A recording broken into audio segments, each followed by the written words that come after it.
Ever felt that knot of fear before speaking your truth?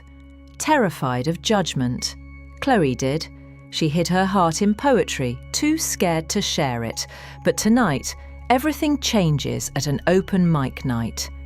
Watch till the end to witness how Chloe confronts her deepest fear and discovers the power of vulnerability, finding connection where she least expects it.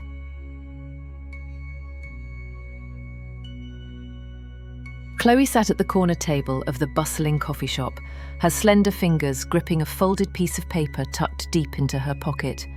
The faint scent of espresso mingled with the hum of chatter and the occasional clink of ceramic cups. Tonight was the coffee shop's first ever open mic night, a brave new world for a shy office worker like Chloe. Her heart hammered against her ribcage, the anxiety swirling like a storm in her chest. Sweat slicked her palms. She wiped them nervously on her jeans. The poem she had written just last night was a fragile offering, a reflection of her loneliness and longing, crumpled and folded with care. It was her truth in ink, but she was terrified it might be met with silence, laughter, or worse, indifference. Her friend's challenge echoed in her mind. Just sign up. Be brave for one night. And so, with trembling resolve, she had done it. Now her name was on the list. Chloe was next. A guitarist strummed softly on stage, weaving melodies that wrapped the room in warmth.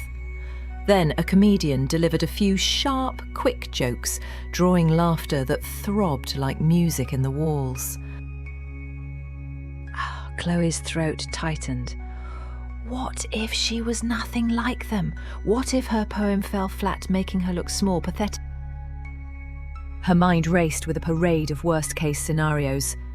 Eyes rolling, whispers behind cupped hands, people pulling out their phones to escape the awkward quiet she might create.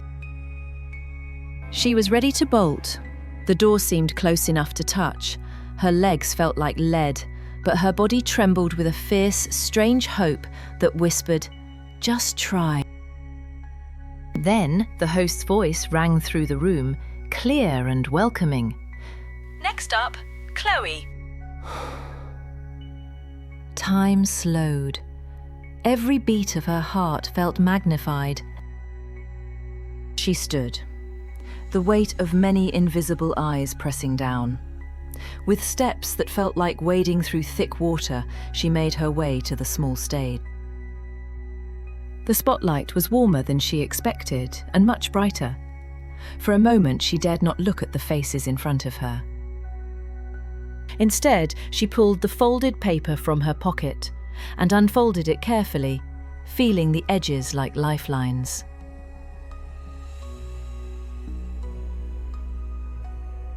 Her voice trembled as she began to read. In rooms filled with laughter and light, I wear silence like armor tight. Invisible walls close me in, yearning to find where to begin. Her voice faltered, but then something inside her began to shift, a steady current of courage flowing through the raw emotion of her words. She leaned into the poem, her fears ebbing with each line. A chair sits empty, a space unknown, waiting for me to claim my own, to speak without fear, to be seen, to connect beyond the screen. When she finished, the room held a breathless pause. Her heart threatened to shatter from the quiet. Her mind screamed, "They hate it, they're just waiting to move on." But amid the silence, a soft applause kindled like a gentle flame, not overwhelming or loud, but authentically warm. Encouraged, she glanced up. In the front row, a woman met her eyes and gave a small, understanding nod.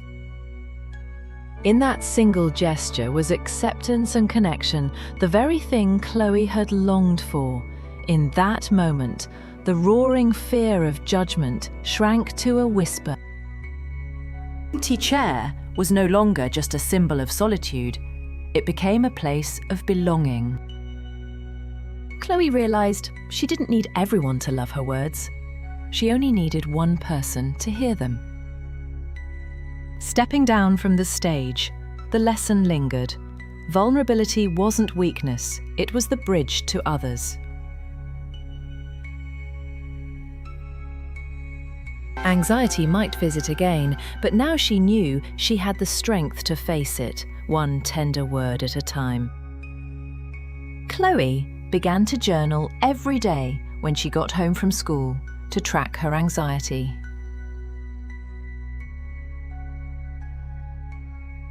She started meditating every morning, even if it was just for 5 minutes, to ground herself before facing the day.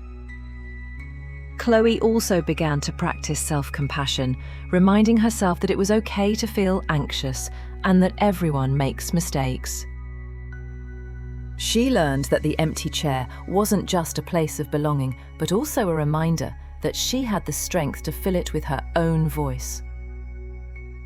From that day on, Chloe continued to embrace vulnerability and share her voice, knowing that her story had the power to connect with others. And so, Chloe's journey became a testament to the transformative power of courage, vulnerability, and the simple act of filling an empty chair with her authentic self.